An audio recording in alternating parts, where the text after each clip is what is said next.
দুই ম্যাচ নিষিদ্ধ তানজিম সাকিব। আসসালামু আলাইকুম, গাজী নিউজ টিভিতে সবাইকে স্বাগত জানাচ্ছি। ম্যাচের তৃতীয় ওভারের ঘটনা। বল হাতে সিলেট স্ট্রাইকার্সের বোলার তানজিম সাকিব, ওদিকে ব্যাটিং করছেন চিটাগাং কিংসের batter Graham Clark. Off drive করতে গিয়ে ধরা পড়েন অ্যারন জনসের হাতে। আউট করে ব্যাটারকে কিছু একটা বলতে শোনা যায় তাকে। ঘটনাটি দুই অনফিল্ড আম্পায়ার গাজী সোহেল ও মোর্শেদ আলী খানের নজরে পড়েছিল। ম্যাচ শেষ হওয়ার পর দুই আম্পায়ার ম্যাচ রেফারির কাছে অভিযোগ জানান।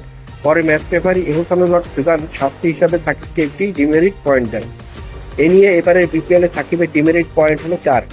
এর আগে গত 12 জানুয়ারি খুলনা টাইগার্সের অলরাউন্ডার মোহাম্মদ নওয়াজের সঙ্গে বাগবিতণ্ডা জড়িয়ে তিনি 3টি ডিমেরিট পয়েন্ট পেয়েছিলেন।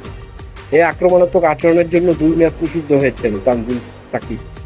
তবে এই নিষেধাজ্ঞায় প্রভাব আন্তর্জাতিক ক্রিকেটে পড়বে না, ফলে জাতীয় দলে হয়ে খেলতে কোনো বাধা নেই তার। ডিমেরিট পয়েন্ট হলো এক ধরনের নেগেটিভ মার্কিং, যা একজন খেলোয়াড় বা কোনো স্টেডিয়ামের নামের পাশে যোগ করা হয়। আইসিসির নিয়মে 2 ধরনের ডিমেরিট রয়েছে। একটি হলো কোনো খেলোয়াড়ের অনিয়ন্ত্রিত আচরণের জন্য তার নামের সঙ্গে যোগ হয়, অন্যটি কোনো মাঠের বাজে অবস্থার জন্য ওই মাঠকে দেওয়া হয়। এটি সংখ্যায় প্রকাশ করা হয়। 2016 সালের 22 সেপ্টেম্বর থেকে খেলোয়াড়দের ডিমেরিট পয়েন্ট ব্যবস্থা করে আইসিসি।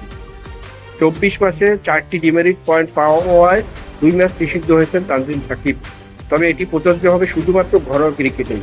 কিন্তু এই নিষেধাজ্ঞা কোনো কাজে আসছে না। তার কারণ হলো সিলেট বিপিএল এর গ্রুপ পর্ব থেকেই বিদায় নিয়েছে। আসন্ন ঢাকা প্রিমিয়ার লিগে সাকিব যে দলেই খেলবেন সেখানেই 2 ম্যাচ নিষিদ্ধ থাকতে হবে তাকে। তবে চ্যাম্পিয়ন্স ট্রফিতে খেলতে তার কোনো বাধা নেই।